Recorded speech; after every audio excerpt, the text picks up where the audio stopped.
ബഹുമാനപ്പെട്ട സഹോദരന്മാരെ, സഹോദരിമാരെ, ഇങ്ങനെ ഈ കണ്ടിയിൽ കുടുംബത്തിലെ ഇങ്ങനെ ഒരു കുടുംബയോഗം ഇവിടെ കൂടുന്നത് കേട്ടത് മുതൽ വളരെ സന്തോഷമുണ്ട്. അതുകൊണ്ട് തന്നെ ഞങ്ങൾ അരീക്കോട് നിന്ന് ഞാനും അനുജനും എൻ്റെ ഒരു പെങ്ങളെ ഭർത്താവും 3 പേരും ഒരുമിച്ച് ഇങ്ങോട്ട് വന്ന് വലിയ പ്രതീക്ഷയോടുകൂടിയാണ് ഇവിടെ വന്ന് രണ്ടാളുണ്ട്. എൻ്റെ ഒരു അനുജൻ ഡോക്ടർ അബ്ദുൽ ഹക്ക് PP, പിന്നെ ഡോക്ടർ യൂസുഫ് അലി PP, പിന്നെ ഫാത്തിമ PP അരീക്കോട് ഓറിയൻ്റൽ ഹൈസ്കൂളിലെ ടീച്ചറാണ്. ഞാൻ മലപ്പുറം ഗവൺമെൻറ് കോളേജിൽ നിന്ന് റിട്ടയർ ചെയ്തതാണ്. അബ്ദുൽ ഹക്ക് PSMO കോളേജ് തിരുവങ്ങാടിയും അവിടുന്ന് റിട്ടയർ ചെയ്ത് പിന്നെ അരീക്കോട് സയൻസ് കോളേജിലെ അധ്യാപകനായി റിട്ടയർ ചെയ്തു.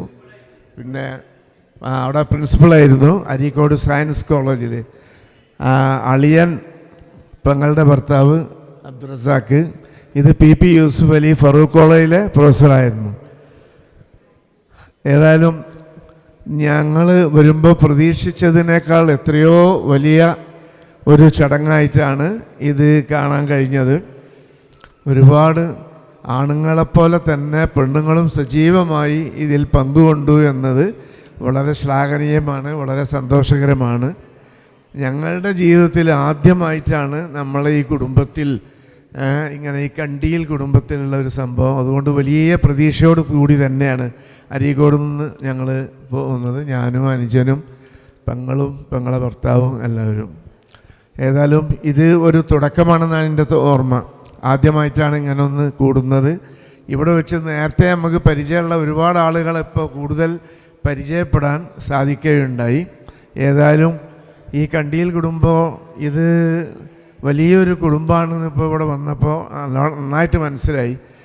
ഈ കുടുംബയോഗവും ഇതിൻ്റെ തുടർന്നുള്ള പരിപാടികളിലും ഓരോ കൊല്ലവും കഴിയുമെങ്കിൽ ഒരു പ്രാവശ്യമെങ്കിലും ഇങ്ങനെ ഒന്ന് വിളിച്ചു കൂട്ടി പരസ്പരം അറിയാനും അറിയിക്കാനും സാധിക്കട്ടെ എന്ന് സർവശക്തനായ അള്ളാഹു സഹായിക്കുമാറട്ടെ എന്ന് പ്രാർത്ഥിച്ചുകൊണ്ട് പറയുന്നു. ഏതായാലും വളരെ വളരെ സന്തോഷമുണ്ട്. പ്രതീക്ഷിച്ചതിനേക്കാൾ കൂടുതൽ നല്ല ബൃഹത്തായ ഒരു പരിപാടിയായിട്ടാണ് ഇതിനെ കാണാൻ കഴിഞ്ഞത്. മാമിയായിട്ട് ബന്ധപ്പെട്ട ഒരുപാട് പഴയ കഥകളൊക്കെ ഓർമ്മ. എൻ്റെ ഒരു പ്രശ്നം, എനിക്ക് 79 വയസ്സായി. മറവി എൻ്റെ ഒരു പ്രധാനപ്പെട്ട രോഗമാണ്. ഇപ്പോൾ ഏകദേശം ഒരു 2-3 മാസമായിട്ട് അവിശ്വസനീയമായ മറവിയുടെ രോഗത്തിൻ്റെ പിടിയിലാണ് ഞാൻ. അതിന് പ്രത്യേകമായി കോഴിക്കോട് മൈത്ര ഹോസ്പിറ്റലിലെ ചികിത്സയിലുമാണ്. അതുകൊണ്ട് ഏതായിരുന്നാലും ഈ സംഗമം, കണ്ടിയിൽ കുടുംബത്തിൻ്റെ ഈ സംഗമം ഇത്രയും ബൃഹത്തായ ഒന്നായിരിക്കുമെന്ന് ഞങ്ങൾ വരുമ്പോൾ തീരെ പ്രതീക്ഷിച്ചതല്ല, കരുതിയതുമല്ല. ഏതായാലും ഇതൊരു നല്ല സംഭവമാണ്, നല്ല തുടക്കമാണ്. ഇത് തുടർന്നുണ്ടാകണം, കൂടുതൽ സജീവമായി കൂടുതൽ കുടുംബത്തിലെ അംഗങ്ങളെ പങ്കെടുപ്പിച്ചുകൊണ്ട് തുടർ വർഷങ്ങളിലും സാധിക്കുമെങ്കിൽ ഉണ്ടാകണം എന്ന് പ്രതീക്ഷിക്കുകയാണ്. ഇത്രയും പറഞ്ഞ് തൽക്കാലം എല്ലാവർക്കും സ്നേഹാദരവുകൾ അറിയിച്ചുകൊണ്ട് നിർത്തുന്നു. അസ്സലാമു അലൈക്കും വറഹ്മത്തുള്ളാഹി വബറകാതുഹു.